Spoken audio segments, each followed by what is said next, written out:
The desert was silent, save for the whisper of wind dragging sand across the bones of the earth. Sunlight shimmered on the heat waves rising from cracked sandstone, casting illusions that danced like ghosts. And in the middle of this relentless nowhere, a man lay dying. Thomas Greeley, 83, with skin tanned and cracked like the land itself, had stopped moving hours ago. He hadn't fallen. He had lowered himself to the ground with the same deliberate dignity he had carried through life. One knee, then the other, as if in prayer. His eyes, sharp despite the haze of heat and age, remained fixed on the horizon. No tears, no panic, just acceptance. A final surrender to a place that had always demanded more than it gave. Beside him, tethered loosely to a pinyon bush, stood the horse. Dust-colored and wiry, she looked like a creature chiseled from desert stone. She didn't move much, didn't toss her head or paw the earth. She simply stood there, eyes wide, ears forward, watching her human breathe slower and slower. Her name was Juniper. Thomas had rescued her from a slaughter-bound trailer 12 years ago. But truthfully, it was Juniper who had done the rescuing. She had followed him through the worst of seasons, carried him through arroyos and floods, and now stood guard as the last hours drained out of him, like water from a cracked canteen. The sun had begun its descent, turning the horizon blood orange, when Thomas stirred. A breath, sharp and sudden, escaped his cracked lips.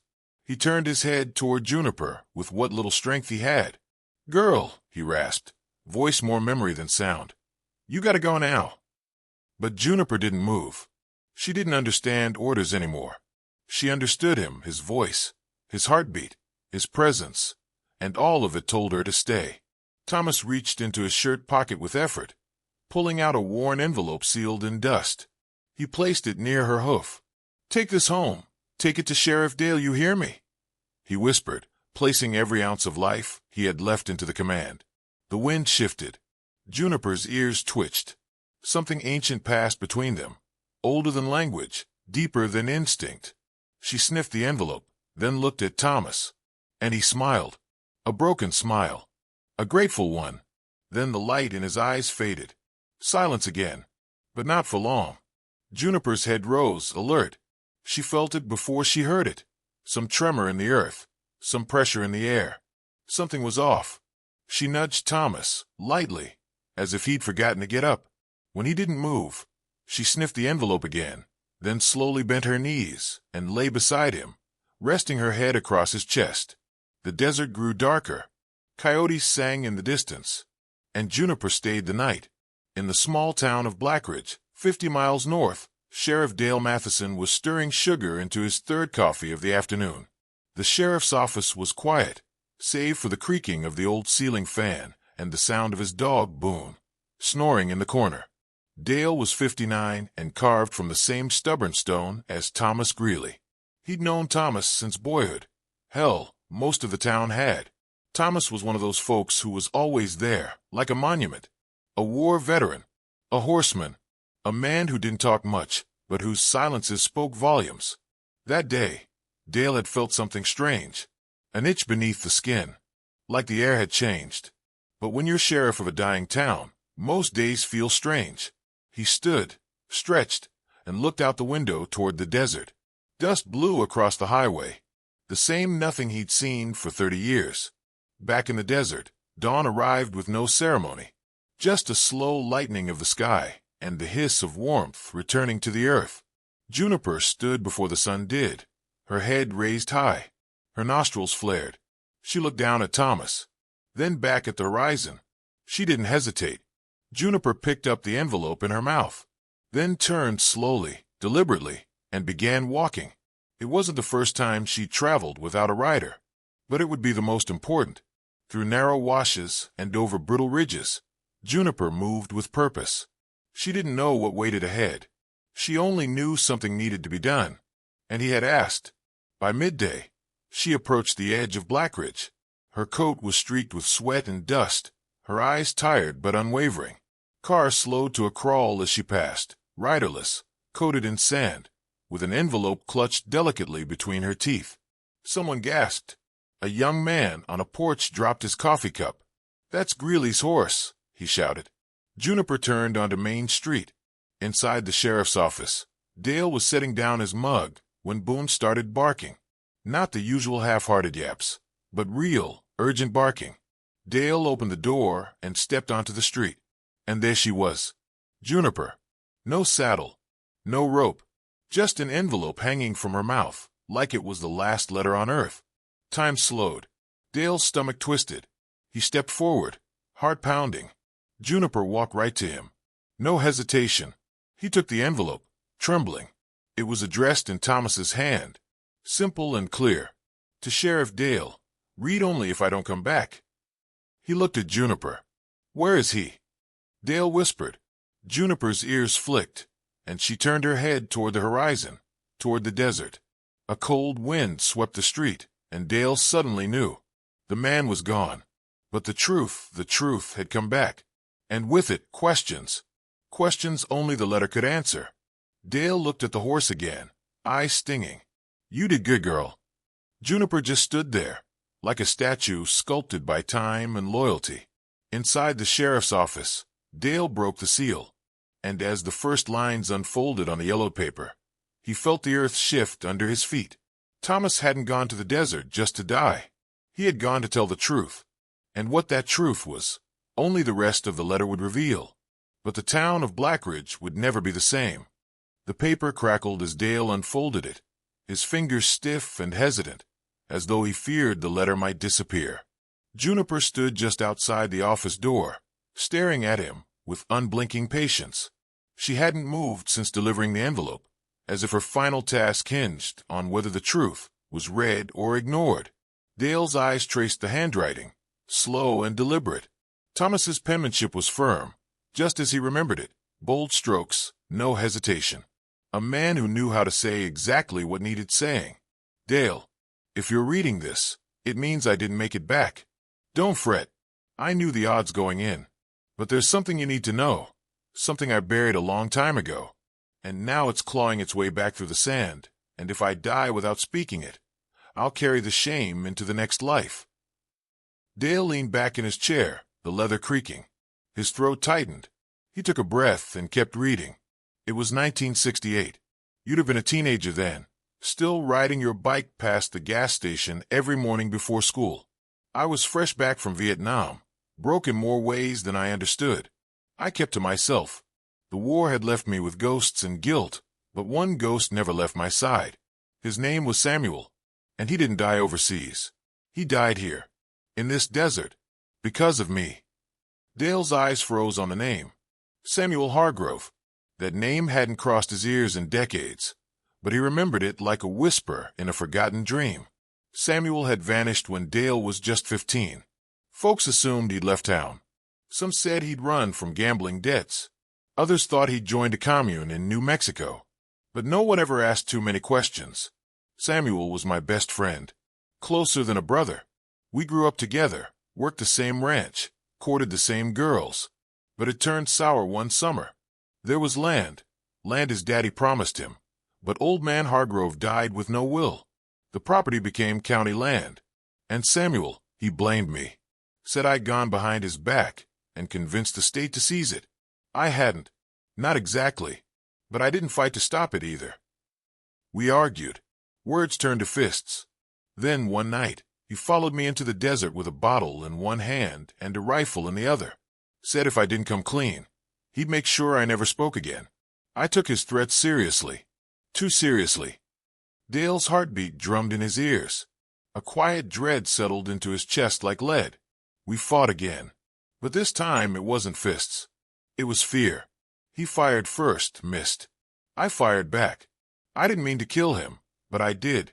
Shot caught him in the side. He bled out before the sun came up. I buried him where he fell, marked the place with a pile of stones, and left it to the desert. Dale closed the letter briefly. His fingers trembled. He'd seen a lot in his life, accidents, crimes, confessions whispered from dying lips, but nothing ever hit like this. Samuel Hargrove hadn't disappeared. He'd been murdered, and by Thomas Greeley. Dale stood and walked to the window. Juniper remained there, unwavering, her body tense yet calm, a sentinel of truth. The breeze shifted her mane gently, but she didn't flinch. She had brought more than a letter. She'd brought the weight of buried history. He returned to the desk and read the final part. I've carried this for 57 years. I thought it would fade. Thought burying a man would bury the guilt. But it didn't. And now, as my bones get closer to the dust, I realize that no truth stays hidden forever. I've left you a map in the saddlebag. If you follow it, you'll find what I left behind. I don't ask for absolution, only that you give Samuel's family peace. Tell them where he rests. Let them know it wasn't hate, just two men who let pride speak louder than reason. You always were the most honest man I knew, Dale. I trust you to finish what I couldn't. T.G. Dale sat motionless, the letter lying flat on his desk, his jaw tight. The air in the office felt heavier now, thick with grief and betrayal. He had admired Thomas, everyone had. But now, the town's war hero had become something else, something harder to define. A man broken by war, pride, and guilt. Still, Dale understood the desert. He understood what it did to people, the isolation, the silence, the way it wore down the mind like wind against rock. He didn't excuse it, but he understood it. He rose and opened the saddlebag Juniper had carried. Folded neatly inside was a piece of aged parchment, hand-drawn lines scrawled across it, leading to a place southwest of Coyote Ridge. Dale recognized the topography immediately. Remote. Forgotten. No trails, no roads. Only sagebrush and stone. He folded the map and slipped it into his coat. "You're not done, are you, girl?" he said softly. Juniper's ears twitched. She stepped forward. "No," he said, touching her forehead. "Neither am I." Later that evening, as twilight deepened and the town settled into quiet, Dale locked the sheriff's office and saddled up a new gelding. Juniper stood beside them, watching, waiting. She wouldn't be left behind. She had come this far. She would go farther. Dale took one last look at the town of Blackridge, the blinking neon from Hank's Diner, the rusted sign over the feed store, the church bell tower catching the last bit of sun, and then he turned toward the desert, toward the truth. He and Juniper rode in silence, the horizon swallowing them whole. Behind them, the letter sat alone on the sheriff's desk, its pages still whispering through the night wind. The moon cast a pale glow over the desert as Dale rode deeper into its quiet heart, Juniper keeping pace beside him like a guardian. The silence was different out here. Not peaceful, watchful, as if the desert itself remembered what had happened and was waiting for someone to ask the right question. The stars blinked down like old witnesses, and every hoofbeat echoed like a drum roll in a forgotten courtroom. Dale knew this route, not just from the map, but from memory. His father had taken him, hunting out near Coyote Ridge as a boy. The landmarks had faded some, softened by erosion and time, but the land still knew itself. Scraggly mesquite, red rock outcroppings like sleeping giants, a dry creek bed splitting the plain like a scar. He glanced at Juniper, her ears rotating to catch every sound. She wasn't just following, she was leading. Her steps quickened as they approached a narrow canyon mouth, where the wind howled like a warning through the rock. Dale gripped the reins tighter, his spine stiff. This was it, the place where a life had ended and a secret had been born. They stopped at a half-collapsed stone marker. Nothing special, just a lopsided pile of weathered rocks, half covered in sand. Dale dismounted and approached it slowly. The air was colder here, inexplicably still. No sound but the shifting of sand under his boots. He crouched beside the stones and brushed away the grit with his gloved hand. A bone. Just one. Pale as chalk, peeking out like it had been waiting. Dale swallowed hard. Samuel. He didn't know what he expected. Maybe a feeling, a voice, some shift in the atmosphere. But nothing changed. The silence held. Juniper stepped closer and nuzzled one of the rocks, then backed away, as if she, too, knew this place had weight. Dale rose and took a slow breath. The letter hadn't lied. Samuel had died here, and Thomas had carried that weight for a lifetime. Dale felt the burden now, not just of what had been done, but of what needed doing. He marked the coordinates on his notebook and took several photos with his phone. This had to be reported, not just to the state coroner, but to Samuel's family, if they were still alive. That was justice, or at least the closest thing to it. He turned to leave, But Juniper didn't follow. Instead, she walked several feet to the right, toward a small rise, then stopped and looked back at him. He hesitated, then followed. Half buried in the sand was something unexpected. A metal tin, the kind used to store tobacco or keepsakes. It was old, rusted around the edges, the lid barely holding on. Dale knelt and lifted it. Inside was a folded cloth pouch. He unwrapped it slowly. A photograph. 2 young men, arms slung over each other's shoulders, dust on their faces, smiles full of youth and confidence. Dale recognized Thomas immediately. The other, Samuel, had a familiar look, though aged by the grainy photograph and decades of absence. Tucked behind the photo was a small note, barely legible from time and weather. If you find this, it means someone came looking. We were brothers once, before pride ruined it. I never hated him. I just couldn't forgive. Maybe now I can. The handwriting wasn't Thomas's. It was Samuel's. Dale stared at it, disbelief tightening his chest. He reread it twice before the truth settled in. Samuel knew he might die that night. He had written this as a goodbye. Dale looked at Juniper, a strange chill crawling across his skin. Why did you come back, girl? She didn't answer, of course, but her eyes, dark, steady, seemed to hold something older than words, as if this horse had been carrying not just Thomas's last message, but Samuel's unspoken one as well. The next morning, Dale made the call to the state authorities. He gave them the coordinates, the photos, and said it looked like a decades-old homicide. Self-defense, perhaps, but still a life taken. They promised to send a team, but Dale knew it'd take a while. Nobody rushed to an old grave in the desert unless there were headlines or headlines to avoid. He spent the afternoon writing letters. One to Samuel's only known relative, a niece in Phoenix, last he'd heard. Another to the mayor. Another to the town's paper, anonymous, requesting they revisit the case of the missing cowboy of '68. The truth was coming up, one grain of sand at a time. By dusk, Dale sat outside the sheriff's station, Juniper tethered nearby, her head low, eyes closed. She had been quieter since they returned, as if her task was nearly done, and she could finally rest. Dale didn't speak. He just watched the sky change color, the clouds dragging long shadows over the hills. That's when the knock came.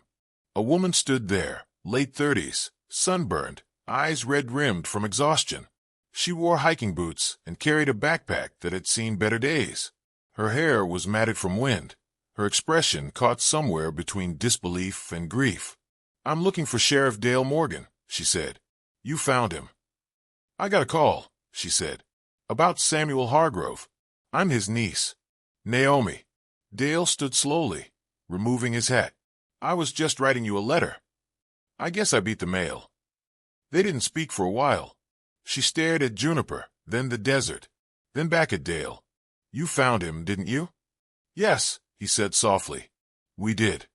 Naomi's lips trembled. "I always knew he didn't just leave us. He loved this land. He wouldn't just walk away. I'm sorry you had to find out like this." "No," she whispered. "I'm glad someone finally told the truth." Behind them, Juniper let out a long breath, deep and slow, like wind releasing tension from the hills. She had brought the truth home, and now it had a name. Samuel. The morning after Naomi's arrival brought with it a stillness that clung to every surface. Doors, saddles, boots left outside the sheriff's station. Dale stood at the edge of the corral, watching Juniper move slowly through the dust. She hadn't eaten much, hadn't wandered far. She simply stood, shifting her weight, ears flicking occasionally, her head bowed like she was listening to something that no one else could hear. Naomi joined him, wrapping her jacket tight against the chill. Her eyes were swollen from crying, but there was something resolute behind the sadness now, like she'd stepped into a role she'd been preparing for her entire life, without knowing it. "She's not just a horse, is she?" she asked softly. Dale didn't answer at first. He wasn't sure how to. Finally he said, "I've known horses all my life. Trained them, chased them, stitched up wounds they shouldn't be survived. But I've never seen one do what she did. Never seen one come back for something other than food or shelter." Naomi nodded slowly. "Then she came back for him. She brought me right to his bones. And that letter, Naomi whispered. That last piece of him. They stood quietly, both staring at the mare like she might speak again. She didn't, but the silence itself seemed to tell a story. Not all of it, but enough to feel the weight. Later that day, the forensic team arrived. A small convoy of county vehicles rolled into town, with dust trailing behind them like smoke. Naomi stayed at the station while Dale guided them to the burial site. Juniper walked behind the group, slow and solemn, stopping when they did, as if retracing old steps she remembered too well. The site was catalogued, bones carefully unearthed, the tin and its contents photographed and preserved. The officer in charge, a grizzled man with a face like sun-baked leather, asked questions Dale didn't know how to answer. No signs of a struggle. Only what time and sand have covered. No weapon. Nothing we could find. The officer squinted. But you believe this was murder? I believe it was the end of something that started wrong and ended worse. They packed up in silence. As the final tarp was zipped, Juniper let out a sound, not a whinny, not quite a cry, but something hollow and long, as though she were exhaling the memory. It lingered in the air, heavy and strange. Dale watched the officers exchange glances. Even they felt it. That evening, Dale found Naomi, sitting on the front steps of the old saloon-turned-library. She had a folder in her lap, filled with old photos and letters she'd gathered from her mother's attic. Samuel's handwriting on most, detailing his dreams of settling in the desert, building a ranch, raising horses of his own. He never got to build it, she said, her voice small. But it sounds like he had the heart for it. Like he was trying to be more than what the world gave him. Dale took a seat beside her, tipping his hat back. That's all any of us are trying to do. She looked at him then, eyes narrowed with quiet intensity. My uncle didn't just die in that desert. He was buried by time, by silence. Someone made a decision to leave him out there. Dale nodded slowly. And that someone's gone now. But the truth's not. He could see the fire lighting inside her. Not rage, but conviction. The kind of drive that didn't stop at answers. She wanted justice, even if the man who pulled the trigger was already in the ground. The next few days moved like molasses. Paperwork, interviews, news crews that trickled in, lured by the strange tale of a horse that returned home with a secret. Dale didn't give them much. He refused to turn Juniper's journey into spectacle. But Naomi spoke once, clearly, calmly, about her uncle, and about how truth had a way of rising, even through the dust. People listened. One evening, as the sun dipped below the horizon, Naomi approached Dale with the folded document. It's an affidavit, she said. A legal statement that I'm pursuing a posthumous investigation. I want the town to acknowledge what happened. I want his name cleared. Dale took the paper, ran his fingers along the edge. You really think they'll dig up that far back? They already did, she replied. You helped them. There was a beat of silence. Then she added, and I want to take Juniper. The words hung in the air between them. Dale's heart clenched. He hadn't expected it, but it made sense. The horse had come back for a reason. She'd led them to Samuel, carried the truth on her back. But was she ready to leave again? Was he ready to let her go? I don't want to separate her from the place she returned to, Naomi said, reading his hesitation. But I think she still has something to finish. And maybe she's not done teaching us yet. Dale looked at Juniper, who stood near the fence watching them both, unmoving. She's always known where to go, he said quietly. Naomi nodded. Then maybe she knows it's time to leave. That night, Dale sat with Juniper for a long while, brushing her coat with slow, deliberate strokes. He spoke to her softly, not expecting her to understand the words, but needing to say them anyway. You did good, girl. Better than any lawman could have done. You brought him home. Juniper didn't move, just breathed slow and deep, her body warm in the desert chill. When dawn broke, Naomi saddled her and whispered something only the horse could hear. Juniper didn't resist, didn't hesitate. She walked beside Naomi like they'd always known each other. Two survivors, tracing the edge of something sacred. Dale stood by the corral gate as they rode out. No fanfare, no goodbyes. Just dust and hoofbeats, fading into the morning light. He didn't wave. didn't call out. He simply watched until they were gone, until the road curved out of sight, and all that remained was silence. But it was a different silence now, the kind that came after truth. The sun scorched the earth with ruthless clarity as Naomi rode Juniper deeper into the desert. The trail had long since vanished, replaced by endless scrub and the glint of far-off buttes shimmering in the heat. Yet Juniper never faltered.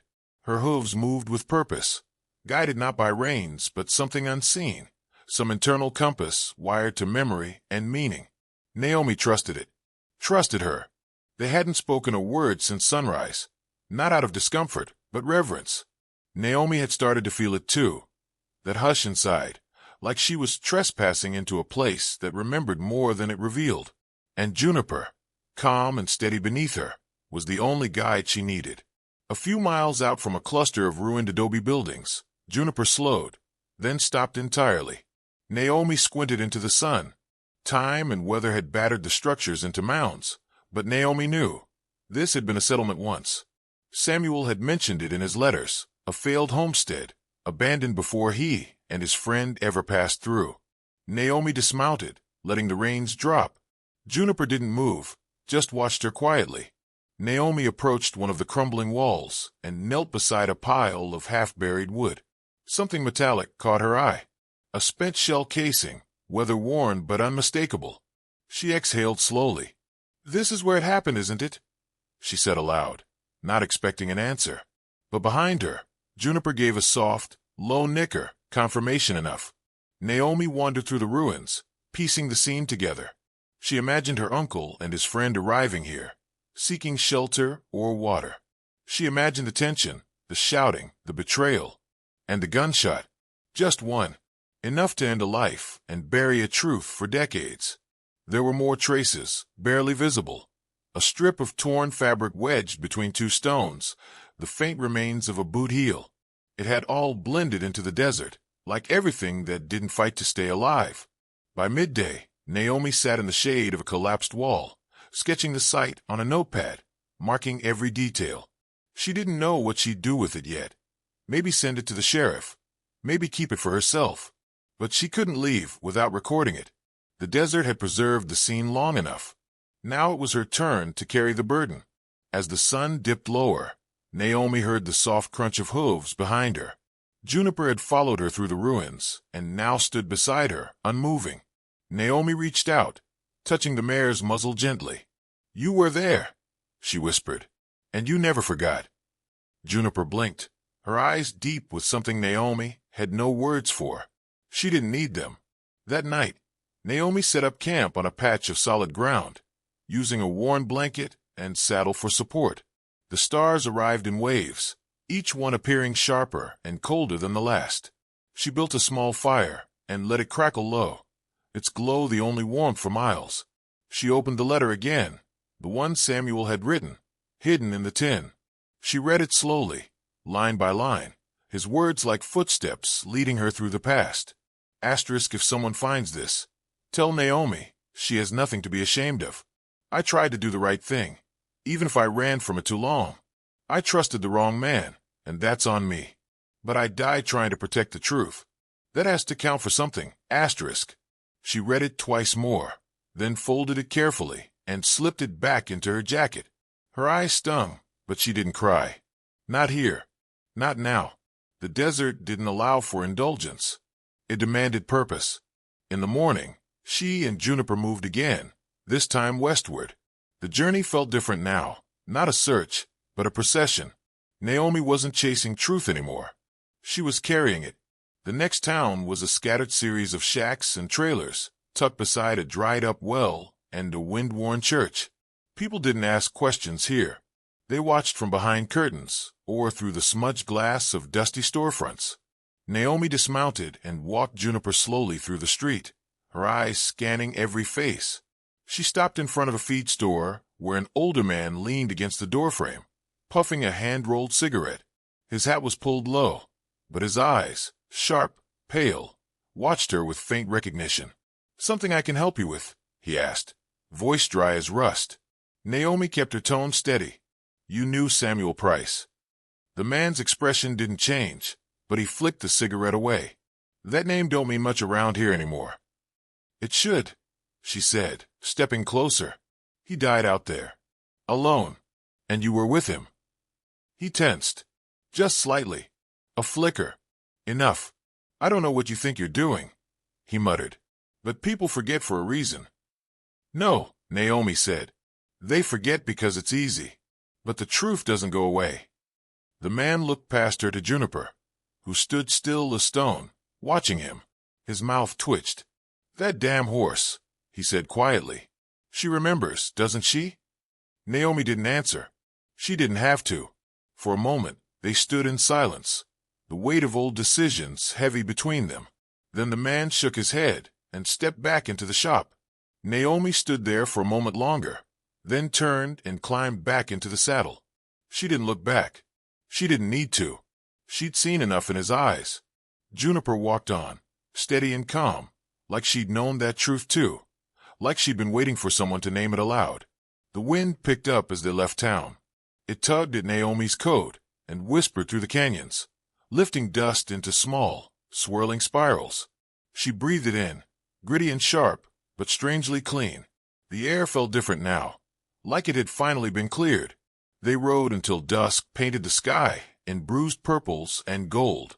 Naomi let the reins fall loose and let Juniper choose the path. The desert had taken her uncle, but it had given her something back, something stronger than grief or vengeance. A sense of closure, a thread of connection, a truth that wouldn't stay buried. As stars blinked into view, Naomi looked ahead. The road wasn't over. Not yet. But the silence that followed wasn't empty anymore. It was full of meaning. And that was enough to keep riding. By the time Naomi returned to Dustwell, the townsfolk had already begun to whisper. She could feel it in the way they paused when she passed, how conversations thinned into silence as she approached. The sight of Juniper, still carrying dust from the desert and scars no one dared to name, only deepened their unease. Naomi didn't care. The truth rode beside her now, steadier than fear and louder than silence. And in the heart of that truth, she carried her uncle's memory, not the version smudged by rumor or lost in the gaps of time, but the man who died trying to right a wrong that had never been his to begin with. She stopped in front of the sheriff's office, just after noon. The building was sun-bleached, its wooden facade cracked like old leather. Inside, Sheriff Wilkins sat hunched at his desk, a fan turning lazily above him. He looked up as Naomi stepped in, eyes narrowing at the sight of her. "You're back," he said, leaning back with a slow creak. "Didn't expect you to find much." Naomi didn't respond immediately. She pulled the letter from her jacket and laid it on the desk. Then she added the notepad, sketches of the ruins, notes about the shell casing, a copy of Samuel's confession written in his own hand. "I found enough." The sheriff picked up the letter with fingers that suddenly trembled.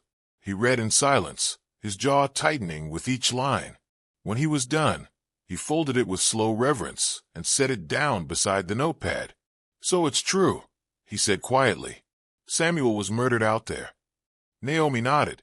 "And you've known who was responsible all along." Wilkins looked away, eyes fixed on the wall behind her. "I suspected, but no proof. The desert eats proof." "That man in Ash Creek," Naomi said, voice steady. "The one who saw Juniper and nearly swallowed his tongue. He was there. He knows. Maybe he pulled the trigger. Maybe he watched it happen. Either way, you've got a name now." Wilkins sighed, heavy with years of inertia. "What do you want me to do, Naomi? That was decades ago. The man's old. What good would it do to drag him out and hang him up for something half the town has already tried to forget?" She leaned forward. It would mean someone finally told the truth. That's what good it would do. The sheriff held her gaze for a long time, then gave a slow nod. "I'll file it. We'll investigate, make it official. But no promises on justice. That kind of thing's in short supply." Naomi didn't expect to promise. Just action. Outside, Juniper waited patiently, her ears twitching in the heat. Naomi untied her reins and led her through town toward the small ranch on the edge of the valley, Samuel's old property, overgrown and mostly forgotten, a place that had once been a home. The gate creaked open as she stepped inside. The barn still stood, though its roof sagged in places, and the paint had long since peeled. Weeds grew wild through the yard, but beneath the dust, Naomi saw outlines of care, faded signs of a life lived with dignity. She led Juniper into the barn, brushing aside cobwebs. Inside, the air was cool and musty.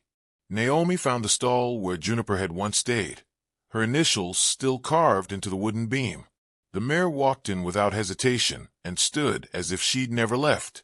Naomi spent the rest of the afternoon cleaning the space. She shoveled out the old hay, scrubbed the troughs, patched a broken board. Her hands ached by sundown, but the work grounded her. It was something she could fix, something that didn't slip through her fingers. As night fell, she lit the old lantern and hung it from a nail. The flickering glow cast shadows on the walls, and Naomi sat outside the stall, back against a beam, listening to Juniper breathe. She thought about the years lost to silence, about her own doubts, her hesitation in coming here, and the weight she'd carried not even knowing why. She thought about Samuel, how he must have felt at his final moments, bleeding into the earth, alone except for a horse who refused to run. Juniper had stayed. That was what haunted her the most. The mare hadn't fled like most would have. She'd stood her ground. She'd watched the whole thing, carried the memory with her through every auction yard and pasture until Naomi finally arrived to piece it together. A shuffling sound behind her made Naomi turn. A figure stood in the barn's doorway, slender, hunched slightly, holding his hat in both hands. "Didn't expect to find you here," said the voice. It was Hank, the old stableman who used to work for Samuel. Naomi rose slowly, brushing straw from her jeans. "I found his grave, out past the old settlement." Hank nodded once. "Always figured that's where he ended up. Man didn't deserve it." "No," Naomi agreed. "He didn't." The older man looked past her to Juniper. "She's a fine horse. Liked her from the start. Smart, loyal, always knew she'd find her way home." "She brought me with her," Naomi said. There was silence for a beat. Then Hank stepped inside and placed a folded piece of paper on the workbench. "Thought you might want this. Found it years ago, tucked behind a rafter. Letter he never mailed." Naomi took it, fingers trembling slightly. It was addressed to her, her full name in Samuel's handwriting, a softer script than his usual scrawl.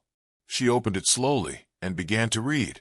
In it, Samuel spoke not just of guilt, but of love, of how proud he was of her, even from afar, of how he'd hoped she'd grow strong enough to uncover what he couldn't confess outright. "The horse will know where to go," he wrote. Asterisk, trust her. She remembers what I can't say out loud. Asterisk. Tears welled in Naomi's eyes, but she didn't let them fall. She folded the letter, pressed it to her chest, and nodded at Hank. "Thank you." He tipped his hat. "You bringing the place back?" "I think so," she said. "Feels like someone should." He smiled, faint but warm. "Samuel'd like that." As Hank disappeared into the night, Naomi sat back down beside Juniper's stall, the letter still in her hand. The stars above blinked slowly into view, silent witnesses to a story that had finally been told. The barn, the land, the truth, it was all hers now. And though the world wouldn't change overnight, something inside her already had. She was no longer the girl with questions. She was the woman with answers. The one who'd listened when no one else had. The one who trusted a horse to lead her through the dust and silence, and come out the other side, carrying more than just a memory. She was home. The morning after she read the letter, Naomi stood in the pasture as the sun broke over the hills, painting gold across the brittle grass. Juniper grazed nearby, her coat glowing warm in the light, the tension that once haunted her eyes now replaced by something quieter trust. It had taken time, longer than Naomi expected, but the old mare no longer flinched at the touch of a hand or the sound of boots crunching gravel. The wounds of the past hadn't vanished, but they no longer ruled her.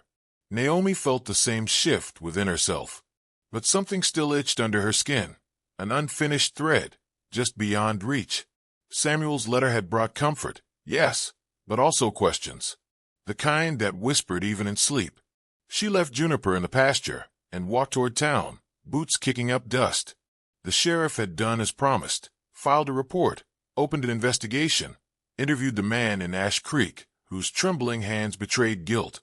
Yet justice, in its formal sense, remained elusive. The man was old, his memories fragmented, and Dustwell was not a town that liked to stir old dirt. Most shrugged, said, it was a long time ago, as though time were bleach.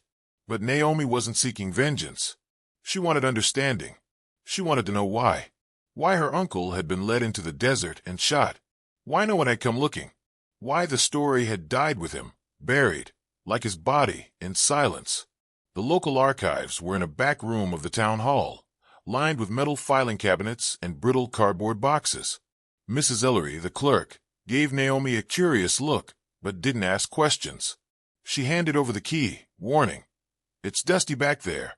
Don't wear anything you like." Naomi sorted through decades of paperwork, property deeds, tax records, court transcripts yellowed at the edges. Then she found a box labeled 1973, Dustwell Inquiry. Her hands paused.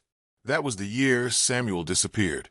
Inside were the minutes of a town meeting hastily convened after a missing person report was filed.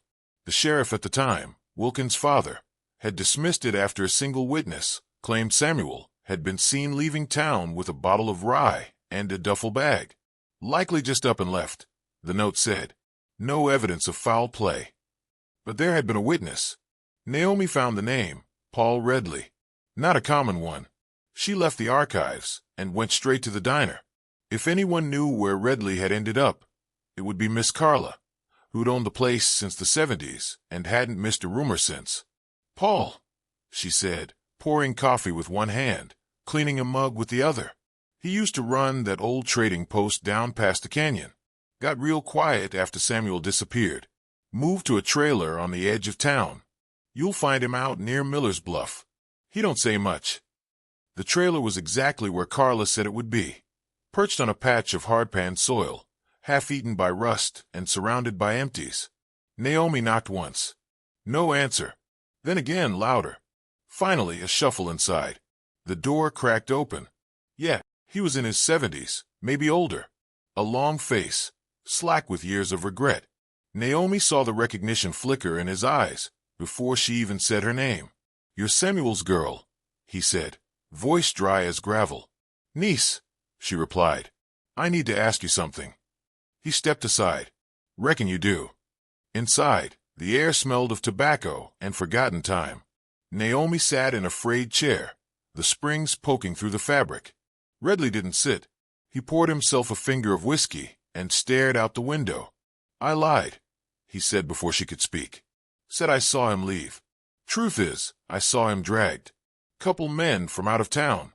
Real quiet, real mean. They didn't want no questions." "Why didn't you speak up?" Naomi asked. His shoulders sagged. "Fear. They made it clear what had happened if I did. Sheriff back then. He wasn't interested in truth. Said it'd stir up trouble. Said folks like Samuel ought to know their place." Naomi clenched her fists, but she said nothing. "I think about it every day," Redley said. "Thought maybe if I kept quiet it'd fade. But it didn't. You brought it back." She stood. "You can help fix it." He looked at her, something fragile flickering in his eyes. "I'll testify if it comes to that." Naomi nodded once. Then she left. Back at the ranch, the sun was lowering behind the barn. Juniper stood by the fence, ears perked as Naomi approached. She stroked the mare's forehead, her mind racing. The pieces were all there now, every lie, every silence, every man who'd chosen safety over truth. She thought of Samuel again, not as a symbol, but as a man. One who tried to do right. One who hadn't run when danger rose. Naomi hadn't known she'd needed him. Hadn't known what his loss had stolen from her life. But now that she did, she couldn't let his story stay buried. She would rebuild this place. Not just for him, not even for Juniper, but for herself. For what the land had taken, and what it could still give. The truth had returned. Now it was time for something new to grow in its place.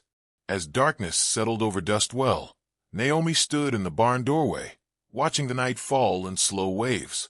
Tomorrow, she would speak again with the sheriff. She would push for charges, or hearings, or at the very least, acknowledgement. The truth, once uncovered, couldn't be buried again. Not while she breathed. Juniper let out a low nicker, and Naomi smiled. "We're not done yet," she whispered, "but we're getting close." The next morning, Naomi returned to the sheriff's office, with Paul Redley walking a slow, resolute step behind her. He wore a pressed shirt that looked like it hadn't seen daylight in years, and walked like a man dragging invisible chains. Sheriff Wilkins stood as they entered, his face stony, his hat tipped forward just enough to shadow his eyes. "I brought you a witness," Naomi said without hesitation. "He has something to say." Paul looked at the floor for a moment, gathering himself like a man on the edge of a cliff. Then he stepped forward and met the sheriff's gaze. "I lied in 73. I said I saw Samuel leave town. That wasn't true. I saw him being taken. 2 men forced him into a truck just outside the West Ridge. I should have stopped it. Should have told someone. But I didn't." Wilkins didn't speak right away. The silence stretched like taut wire. Then he looked at Naomi. "This is a hell of a thing you're doing. Stirring it all up." "No," she said evenly. "It was buried. I'm just digging." The sheriff sat down slowly, his fingers laced. "I'll file the report, but this town's memory is short, and its appetite for justice is even shorter. The men who did it, if they're still alive, might not face a courtroom, but they'll know we remember. That counts for something." "Not enough," Naomi replied, but she knew it was all she was going to get. Later, back at the ranch, Naomi slipped her arms over the fence rail, watching Juniper drink from the trough. The mare had become more than a project. She was her tether to something bigger than herself. Juniper had suffered in silence for years, carrying wounds no one else had seen. So had Samuel, and maybe, in their own quiet way, so had Naomi. That evening, Naomi found herself walking the trail up to the northern bluff, where the desert met the sky in a line so sharp it looked drawn. She needed air, distance, and the space to think. The wind was cool against her face, tugging at her shirt, carrying the scent of sage and dust. Halfway up, she heard footsteps behind her. She turned and saw Carter. "I saw your truck," he said, falling into step beside her. "Thought maybe you'd be up here." They walked in silence for a while. When they reached the ridge, they stopped. The land stretched out beneath them like an old story. Creases and scars, beauty and brokenness, all of it laid bare under a deepening sky. "I heard about Redley," Carter said quietly. "You did something hard today." Naomi shrugged. "It's not done. It'll never be done. But it's more than what we had yesterday." Carter studied her face, his voice softer now. "You ever think about leaving? Starting somewhere new?" "Sometimes." She looked out at the horizon. "But leaving doesn't fix what's wrong inside. It just changes the view." Carter nodded, hands in his pockets. "I stayed after my father died because I thought I owed this town something. Maybe I still do. But it's different now, since you came back." She looked at him, searching his face for the meaning tucked behind the words. "Different how?" "You made people remember. Not just what they did, but who they were supposed to be." He smiled, small but real. "Including me." The wind rose, and with it, a hawk lifted into the sky, circling wide and high above the land. Naomi followed its arc until it vanished into the golden clouds. "I'm thinking about turning this place into something real," she said. "Not just a ranch, but a place for healing. Horses, people, maybe both need the same kind of patience." Carter's eyes lit slightly. "Like a sanctuary?" "Something like that." "I'll help," he said without hesitation. Naomi felt something soften inside. Not surrender, but solidarity. They walked back in the twilight, side by side. No words needed. No rush. By the time they returned to the ranch, night had folded over the land. The stars came out one by one, steady and bright. Naomi lit a lantern in the barn and checked Juniper one last time. The mare nuzzled her palm gently, as if to say asterisk, "I'm still here. We're still standing, asterisk." Naomi stepped outside, breathing in the quiet. Somewhere in the distance, a coyote called to the hills, its cry thin but sure. She stood listening, a silhouette against the flickering light. Tomorrow, she would start clearing the northern pasture. It hadn't been touched in years, but the soil there still held promise. She'd hire a local crew, bring in fencing, lay water lines. It would take months, maybe years, but she wasn't afraid of the time it would take. She had time now. And purpose. Inside the house, she opened Samuel's ledger again, flipping through its pages. His handwriting was neat, methodical. But one page caught her eye. Tucked between notes on feed and inventory was a quote, underlined twice. Truth, like the sun, rises no matter how long the night. Naomi traced the ink with her fingertip. Then she smiled. Not the smile of someone finished, but of someone just beginning. In the quiet of her home, the ghosts had grown quieter too. Still present, but no longer screaming. She leaned back, watching the candle flicker. Tomorrow, she'd begin writing her own entry in the ledger. Not to forget what came before, but to build on it. The sun had set, but the darkness no longer scared her.